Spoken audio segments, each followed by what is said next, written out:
ఈ రక్షకుడు మనకు కొండంత అండగా నిలిచేవాడు. మనసులో తలచిన వెంటనే గుండెల నిండా ధైర్యాన్ని నింపగలిగే మహాయోధుడు. అభయహస్తంతో ఎల్లవేళలా మనల్ని కాపాడే ఆ పవనపుత్రుడిని ఇప్పుడు మనసారా స్తుతించుకుంటూ శ్రీ పంచముఖ ఆంజనేయ స్వామిగా అవతారమెత్తిన కథని దృశ్య రూపంలో తిలకిద్దాం రండి.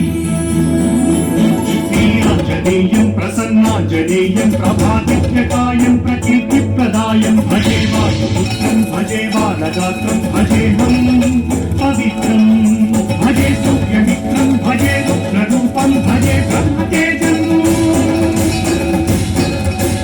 అది రామాయణ మహాయుద్ధం భీకరంగా సాగుతోన్న తరుణం. శ్రీరామచంద్రుని సారథ్యంలో వానర సైన్యంతో విజృంభిస్తూ లక్ష్మణస్వామి తనతో పోరాటం చేస్తున్న రావణుడి కుమారుడు ఇంద్రజిత్ తలని బాణంతో ఒక్క వేటుతో వేరు చేశాడు. ఇంద్రజిత్ మరణం విన్న రావణుడు ఆవేశంతో ఊగిపోయాడు. ప్రతీకారం కోసం పాతాళ లోకాధిపతి తన సోదరుడు అయినటువంటి మహిరావణుడి సహకారం కోరాడు. ప్రభాతంబు సాయంత్ర నీ నామ సంకీర్తనలు చేసి నీ రూపు వర్ణించి నీ మీద నేదండ కల్పించేయ నీ మూర్తి గావించి నీ సుందరం పెంచి నీ దాసదా సుందరై రామ భక్తుండనై నిన్నే గొంచెదను. నీ కటాక్షంబునం దూచితే వేడుకలు చేసితే నా మొరాలించితే నన్ను రక్షించితే. తంత్ర విద్యలో ఆరితేరిన మహిరావణుడి దాడి గురించి విభీషణుడి ద్వారా ముందుగా తెలుసుకున్న హనుమంతుల వారు తన ప్రభువుల విశ్రాంతి మందిరానికి కాపలా ఉండగా ఆ దుష్టుడు లోపలికి ప్రవేశించడానికి పలు ప్రయత్నాలు చేసి చివరికి మాయోపాయంతో విభీషణుడి రూపం ధరించి మందిరంలోకి ప్రవేశిస్తాడు.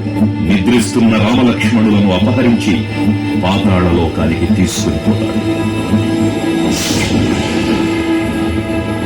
అంజనాదేవి గర్భాన్మయాదేవ నిన్నెంచనేనంత వాడన్ దయాశాలి వై చూచియుందాత వై నిల్చియున్ తొల్లి సుగ్రీవకు మంత్రి వై స్వామి కార్యార్థమయ్యేగి శ్రీరామ సౌమిత్రులను చూచి వారిని విచారించి సర్వేసు పూజించి యజ్ఞాను చంపంటు గావించి వాలిని సంపించి కాదు సతిలకుంటు పాదృష్టి వీక్షించి కిష్కింధకే తెంచి శ్రీరామ కార్యార్థమై లంకకే తెంచియు కాల్చియు యజ్ఞుని చూచి ఆనందము పొంగి న్యాయుంగరం బిచ్చి ఆ రత్నముందెచ్చి శ్రీరామమున్నిచ్చి సంతోషముం చేసి.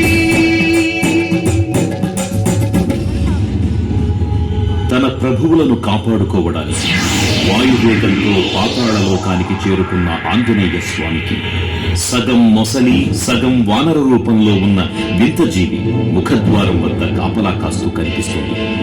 ఆ జీవి మకరధ్వజుడు అనే తన పుత్రుడని మహాసముద్రాన్ని దాటుతుందని నీటిలో పడ్డ తన వేదవిధుడు ఒక మొసలి గ్రహించడం వల్ల జన్మించాడని తెలుసుకుని ఆశ్చర్యపోతాడు హనుమంతుల వారు. తన పుత్రుడిని యుద్ధంలో ఓడించి పాతాళ లోకంలోకి ప్రవేశిస్తాడు.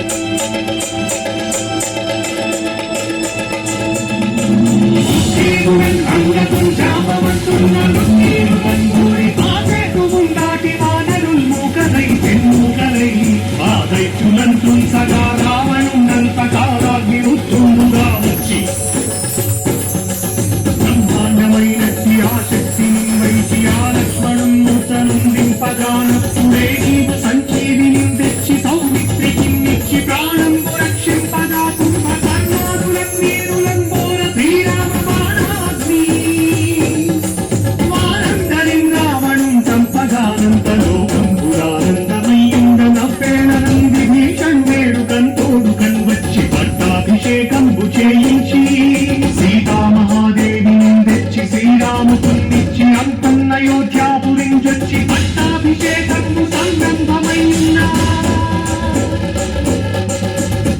పాతాళ లోకంలో అడుగుపెట్టిన పవనపుత్రులు మహిరావణ మరియు అహిరావణ సోదరులతో భీకరపూరితం.